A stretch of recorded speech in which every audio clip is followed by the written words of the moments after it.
હા, એક ભાઈ વકીલ પાસે ગયા અને વકીલને જઈને કે મારી ઘરવાળી રિહામણે બેઠી છે. તે વકીલ કે તો રિહામણે જ બેહે ને થોડી મંદિરે બેહે.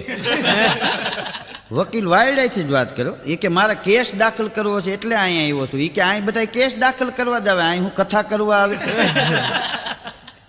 અરે એ કે સાહેબ તમે વાત સાંભળો. એ કે સાંભળવા જ બેઠો છો, હું અહીં મોઈ દાંડીએ રમું છું. હા, વકીલ અવળી ઊંધી વાત જ દાઈ દે. ઓલો કે સાહેબ તમારા પૈસા બોલો. એ કે પૈસા જ બોલવાના હોય ને, અહીં શ્લોક બોલવાના હોય. વકીલના પગમાં પડી ગયો. મારો બાપ મને સાંભળી. કે તને જ સાંભળીશ, હું કાંઈ અહીં મારા બાપાને સાંભળવા બેઠો. પછી વકીલને ઓલો પગે લાગીને કે મારે આ કેસ દાખલ કરવો છે, એક નોટિસ મારી દો. વકીલ કે નોટિસ મારી દો. એની આખી પેટી ધૂણવા માંડે એવી નોટિસ મારવી. પછી પૈસા નક્કી કર્યા અને હાલતો થયો ઓલો. તે આમ દરવાજા